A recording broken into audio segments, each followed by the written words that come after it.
Incompetent old geezer. Go sleep on the streets. John, a department head from another section, used his power to make me his subordinate, then spewed such abusive language. I'm in shock from an unbelievable scene I witnessed at home. It's because my wife, Sarah, who was supposed to be supporting my dream of becoming an artist, was mocking me behind my back. It was a moment when all the happy times of our marriage seemed to shatter in an instant. Thank you very much. What? I pretended to be strong in front of John and Sarah, and then left the scene. Even though the place I just left was my house, I wonder why I have to leave. However, I couldn't bear to be in the same space as them while they were in the middle of bad-mouthing me. Later, I would meet an artist I admire in a museum.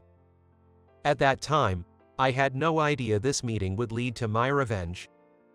My name is Sean. I just turned 50, a perfectly average office worker. I don't stand out much from others, but I am somewhat confident in my painting skills. While working at a medium-sized company, I was striving to realize a dream. It was my dream to hold an exhibition. I have always wanted to become an artist since I was little, though I don't expect much. Dad, Mom, when I grow up, I'm going to be an artist and make everyone happy. That's a wonderful dream. You can surely make it come true. Yes, that's right. If you've decided on something, don't give up on it. I want you to follow the path you want to pursue. I understand the harshness of reality, so I'm satisfied if people just enjoy the paintings I create. The one supporting me is my wife, Sarah. Sarah was an employee in another department at the same workplace when we met. She was in her 30s, more than 20 years younger than me. A few years ago, we hit it off at a mixer I was forcibly taken to by a colleague. Since I got to meet someone as wonderful as you, attending the mixer I wasn't interested in was worth it. I have to thank my friend who invited me.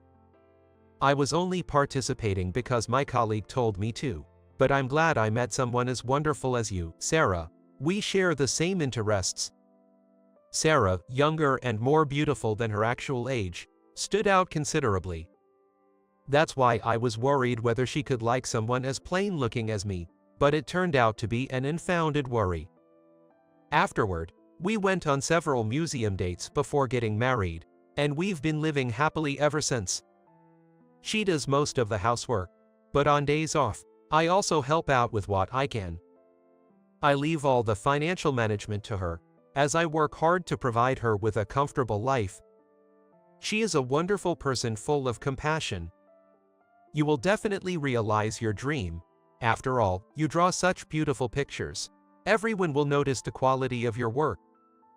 Every time I complete a piece, she would say that.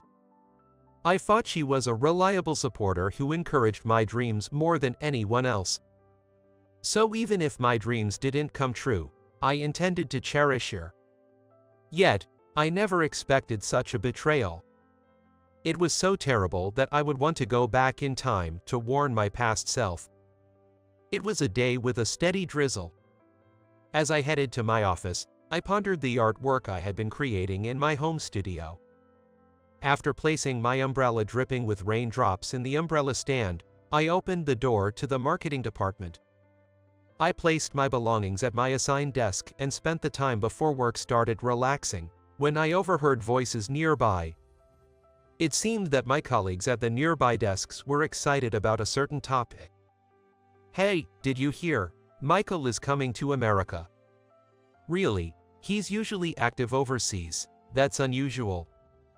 Apparently, a famous artist is coming to America. I listened intently, recognizing the name. Unable to contain my excitement, I found myself joining their conversation. Is that true? My sudden interjection seemed to surprise them. They blinked in confusion, but soon filled me in on the details. Oh, yes. I forgot you were a fan, Sharon. Michael is coming to America this weekend. He'll be holding an exhibition at a museum in New York and participating in events there. Since he creates such wonderful paintings, I'm naturally curious. I'm not usually interested in such things, but I really like Michael's paintings. Michael is an artist who will turn 60 this year. He is globally renowned and has many fans. His delicate creations captivate even those who usually have no interest in art. I've always hoped to create works like his. As I got absorbed in my farts, the workday began, and I focused on my job. In the office, I mainly assist others with their tasks. Especially for newcomers, managing their own responsibilities is challenging enough, so I always keep an eye on them. Take your time, there's no rush. Oh, don't worry about this. I'll put it back where it belongs.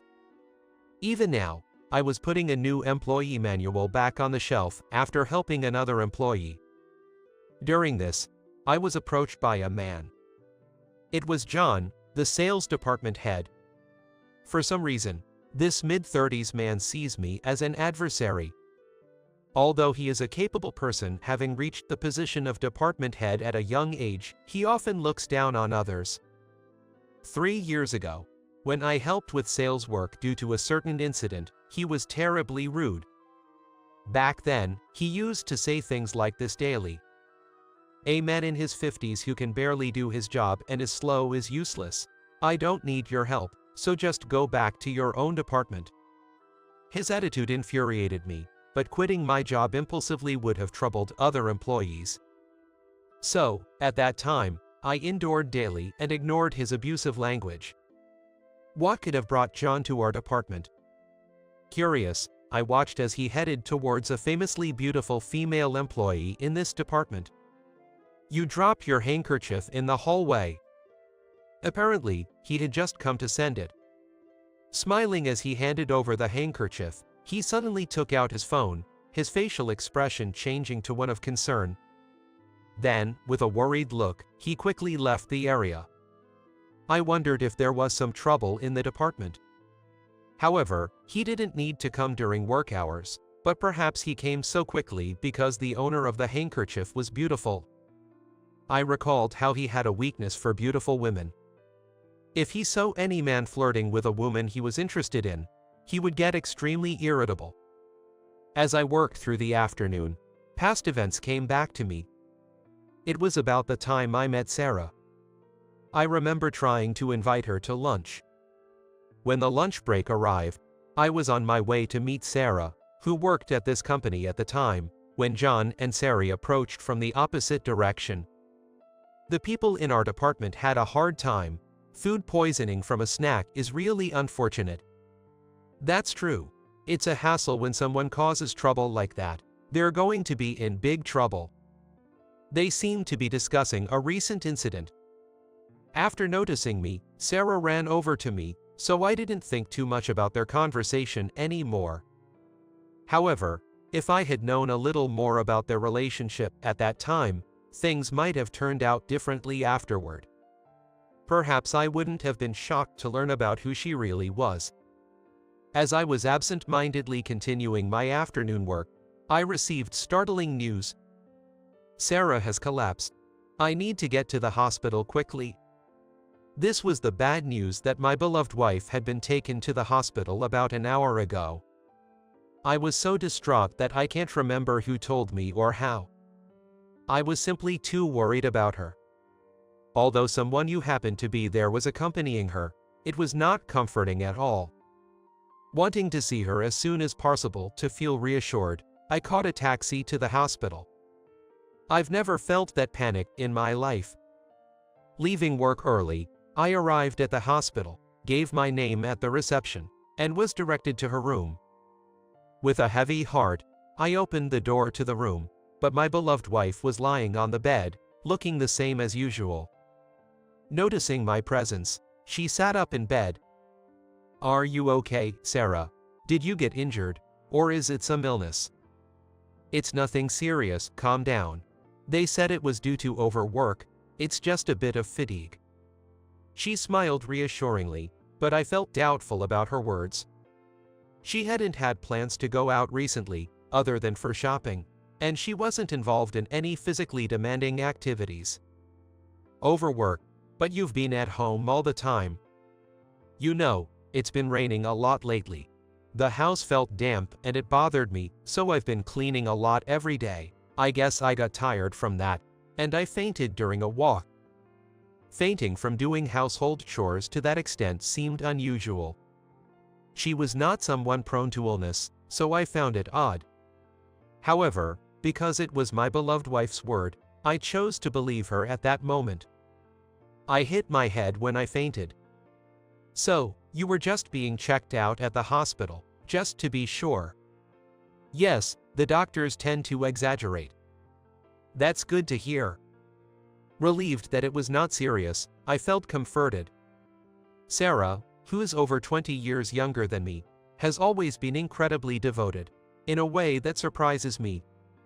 Her words, encouraging me again and again to pursue my dream of becoming an artist, echoed in my mind.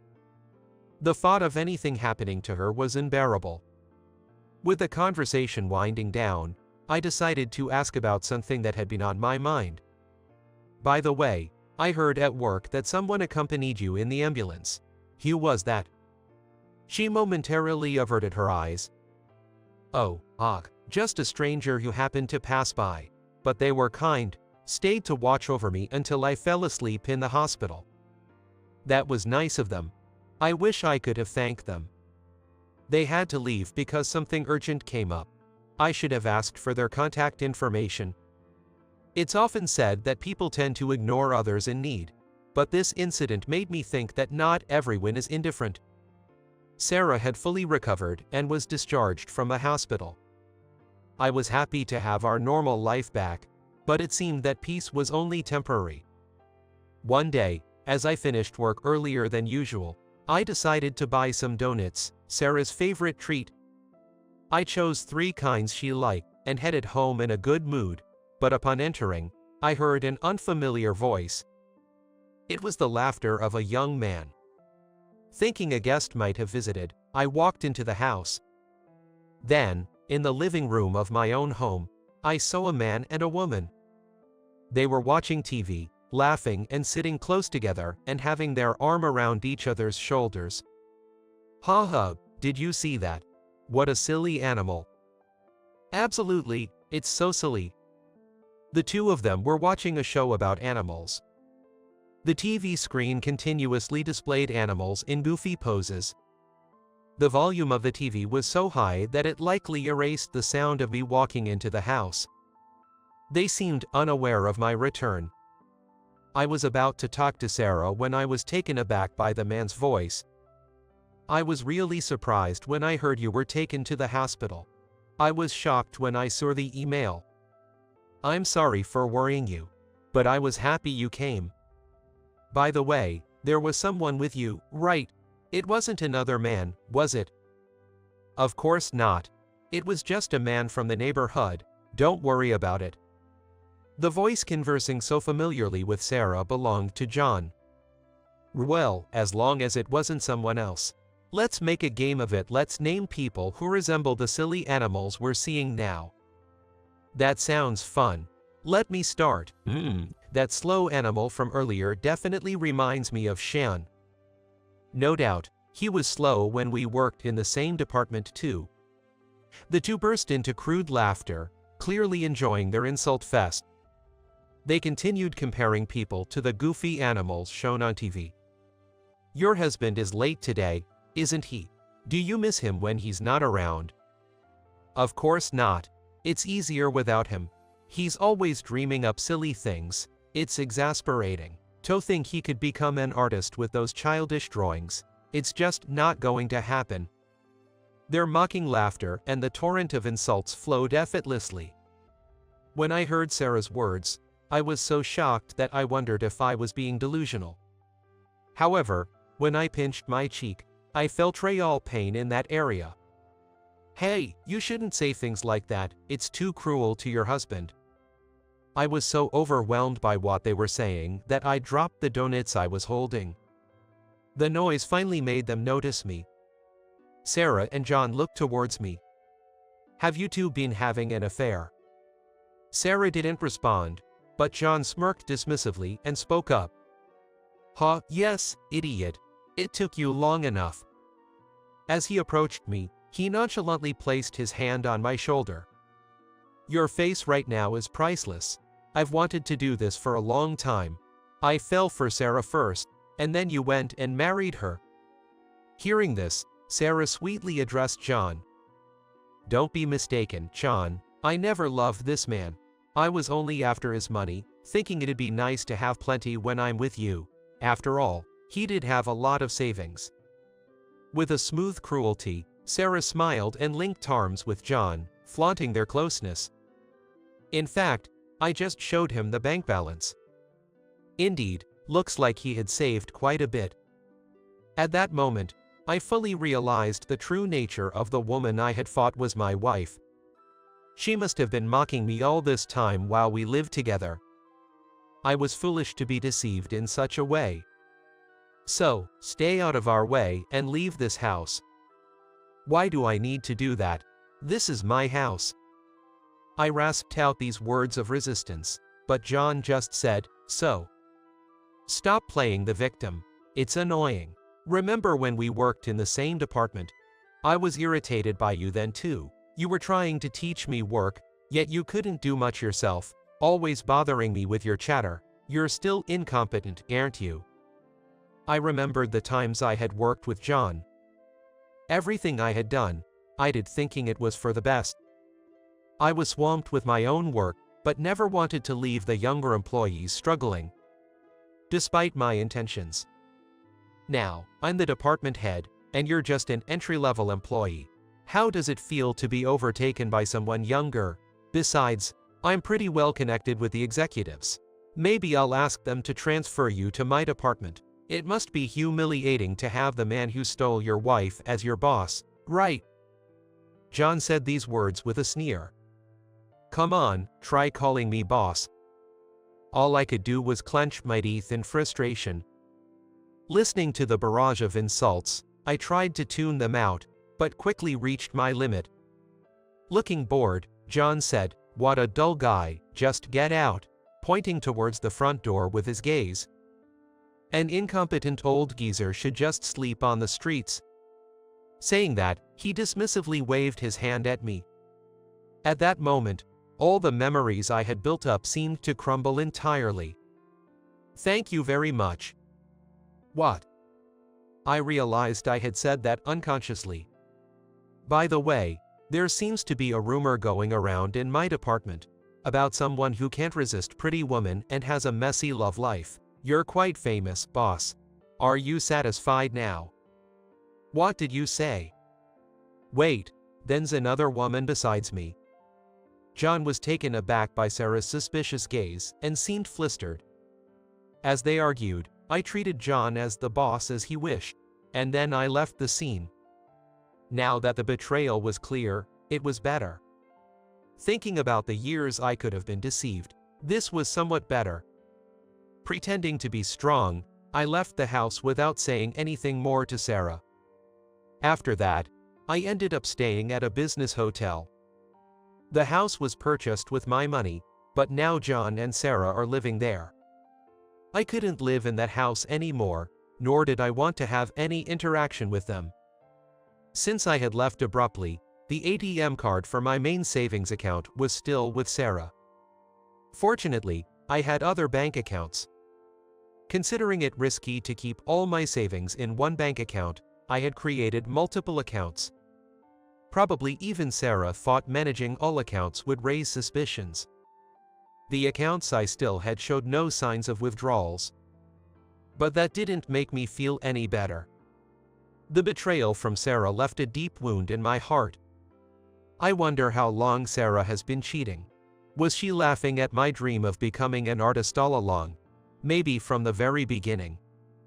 Was there ever affection, or was it just for money from the start? Being ignored from the beginning would have been better than this. It's better than being told that my entire married life was an illusion. With these thoughts, I began to work through my days heavily, trying to escape reality. Sean, you look pale. Are you okay? You really should take some time off. It's okay, I just want to focus on work right now. Although my colleagues expressed concern, I needed to concentrate on something to avoid dwelling on unpleasant thoughts. So, I continued to immerse myself in work. However, one afternoon, John came to meddle. Ignoring him, he soon left with a pale face, which didn't cause much trouble, but what was that about? What a bore. Your future boss is here to see you, and that's how you react. Initially, he laughed, but after glancing at the department entrance, he fled as if escaping. At the end of his gaze, a woman stood blushing. Later, a colleague told me that John was being followed around by a woman from another department. Whenever he came to work, he walked the halls as if running from something. Colleagues had witnessed this. From that day on, he became busy evading female employees daily. After focusing on work for a while, a bit of my motivation for other things started to return. So, on a day off, I decided to refresh myself by visiting an art museum. There, an exhibition by the currently popular Michael was being held. Excited about what kind of artwork I would see, I was surprised to find Michael himself at the exhibition. Is that Michael himself? Seeing the face I had only known from magazine interviews and TV up close made me doubt if he was really there for a moment. I even rubbed my eyes and muttered to myself. Perhaps he noticed my intense gaze. While standing quietly in a corner of the museum, Michael approached me to start a conversation. You wanted to see me? Oh, no, sorry, I was just staring. Michael's voice was calm, and even though it was our first meeting, I felt relaxed. That's all right, I'm used to it, but you look quite pale. Are you not feeling well? I'm fine, really, just a bit tired from everything that's been going on. I tried to sound strong, not wanting to worry someone I admired. But it seemed my spirit was more frayed than I thought. Tears began to fall without me noticing. I'm sorry, I just found out recently that my wife was cheating on me, and I thought I could handle it, but perhaps I was at my limit internally. When the tears flowed, it felt like the tension went away. There's no need to rush. Crying is just your heart doing what's necessary to heal. If you need to, go ahead and let out all the painful things that have happened. Michael, seeing my face, spoke in a gentle voice, which probably reassured me. I felt that he would listen to my story without making fun of it. So, I talked about what had happened to me recently and continued crying for a while. Though it felt odd to be doing this with a stranger, I sensed a mysterious aura of trust. As a result, I felt embarrassed but also a bit relieved. After the storm in my heart had calmed down, I thanked him. Thank you, I'm all right now. However, Michael didn't seem intent on ending our connection there. He continued the conversation about my desire to become an artist.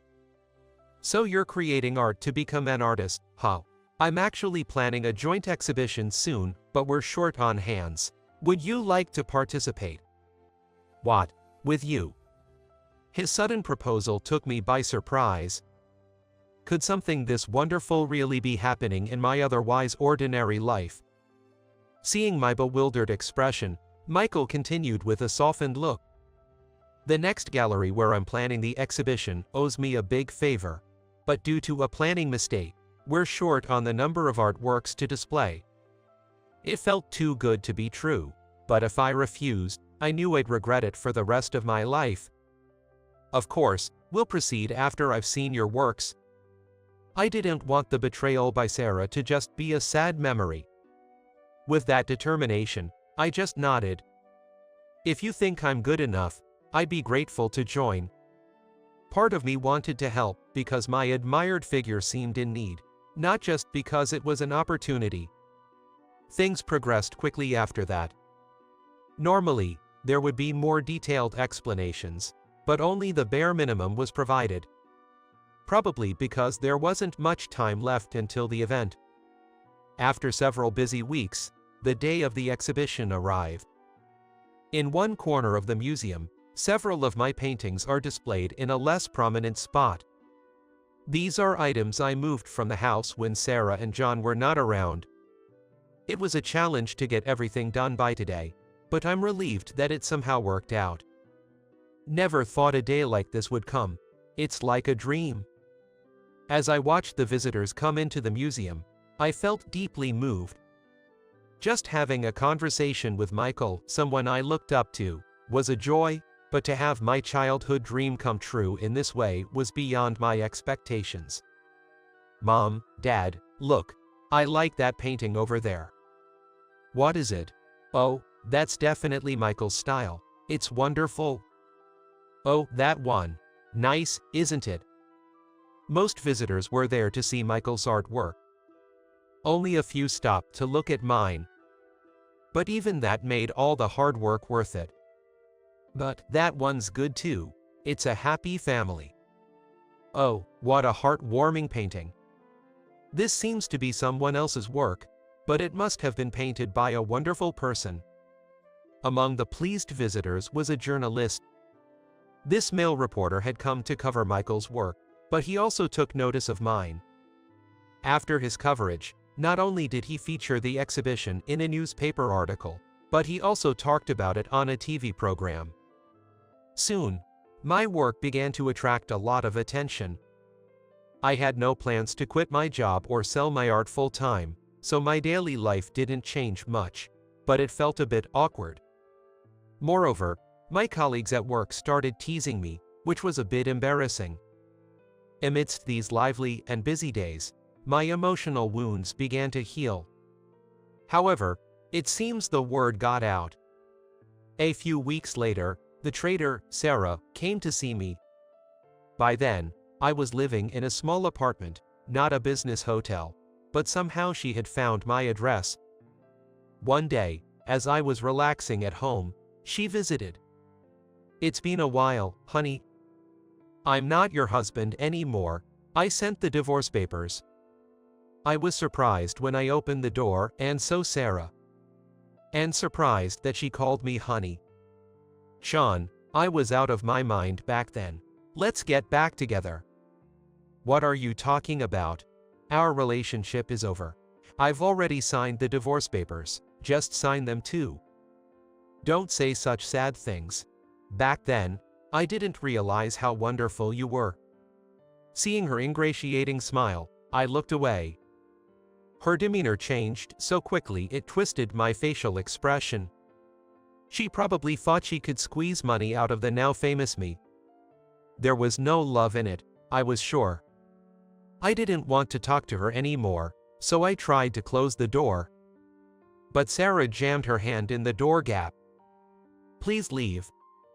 Come on, you could listen a little more. I have nothing to talk about. That's harsh. I supported your dreams so much. Despite having mocked my dreams behind my back, how could she say that? I felt a swell of fury within. Just as I was about to say please leave again, Sarah started looking around nervously. For some reason, she began to dart her eyes here and there. Seeing her suspicious behavior, I asked her, is something wrong? Actually, I've been suffering from a stalker. This persistent weirdo is bothering me, you know. Won't you help your former wife?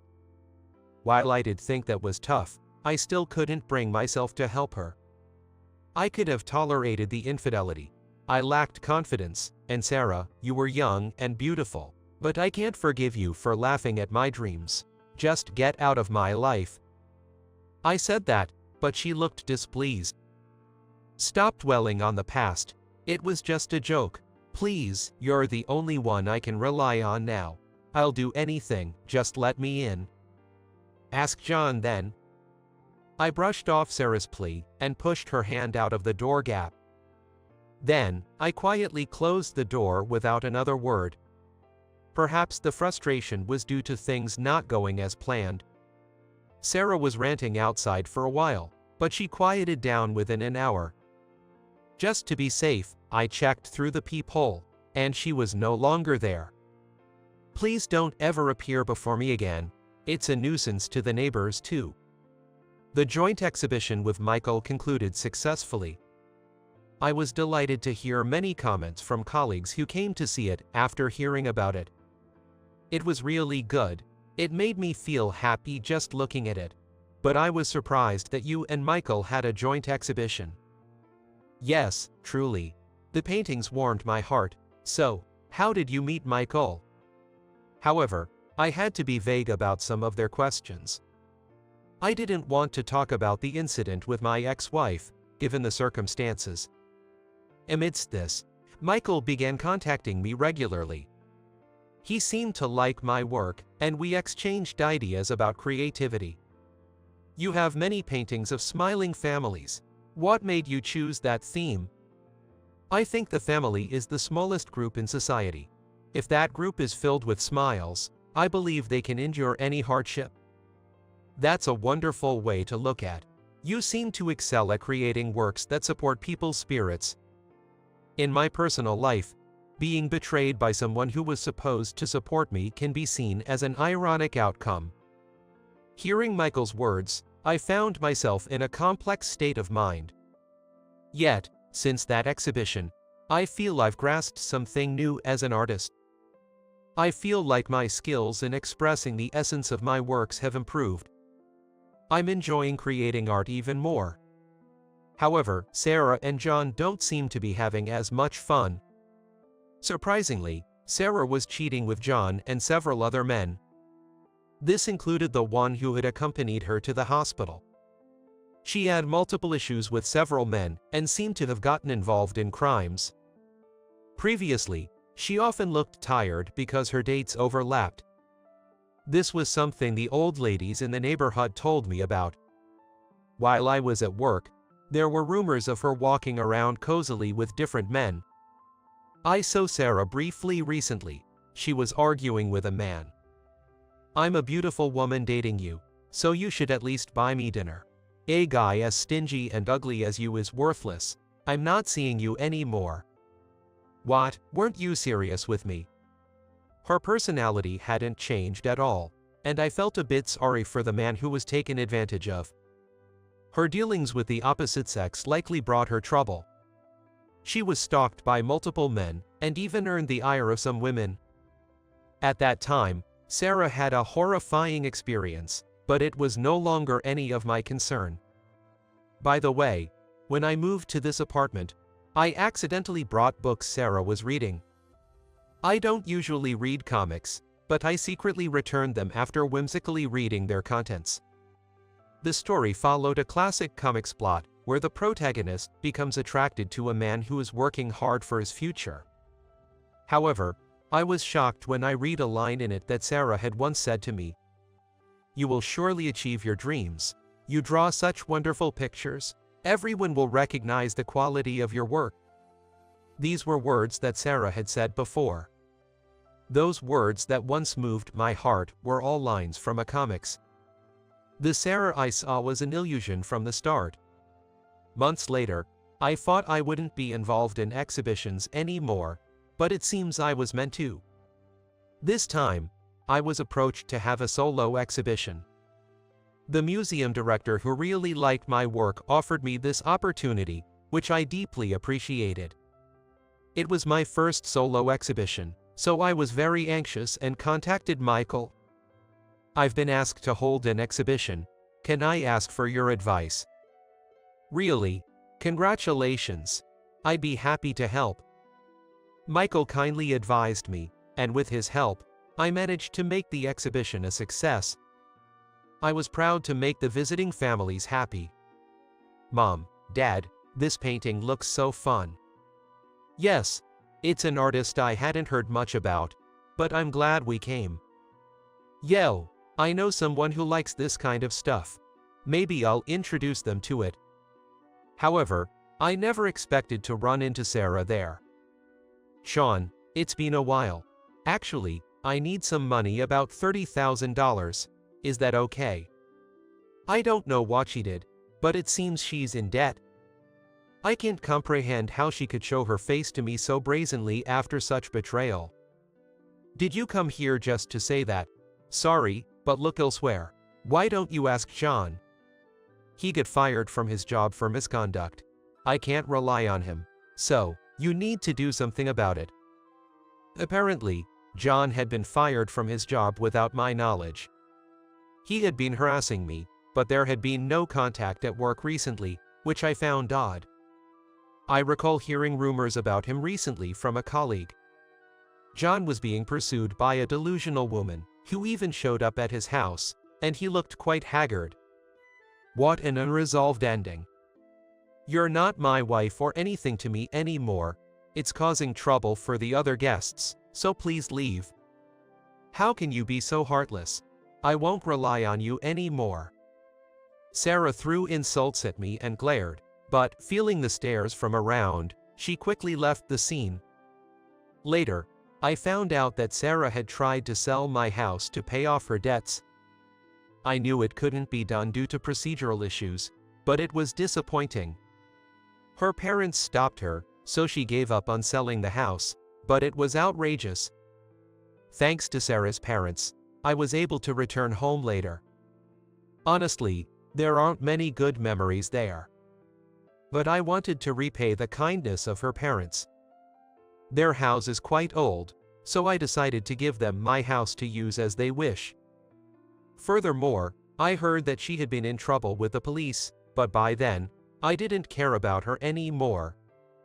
Afterwards, my artistic activities accelerated smoothly. Now, an exhibition has been set up in a museum abroad. Not only in America, but people from other countries will also see my work. I couldn't have imagined such a thing a little while ago. I feel incredibly fortunate. Previously, I thought it was enough to paint as a hobby while working. But my mindset has changed a bit. I'm spending more time on artistic activities, so if exhibitions keep increasing, I'll need to think about the future. Including these worries, I emailed Michael in detail, and he said this: "Your success isn't just luck. It's because you've continued to work hard without giving up on your dreams." Hearing that, I remembered. I was saved by Sarah's encouragement when I almost gave up on my dreams several times. But there were other sources of motivation besides her words. It was what Michael answered in an interview in a magazine. Achieving your dreams is tough. We know not everyone's dreams come true. But that's why the pursuit of dreams is wonderful and noble. I hope everyone continues to pursue their precious dreams. The sense of achievement when you fulfill them is incredible. I intend to keep remembering these words moving forward.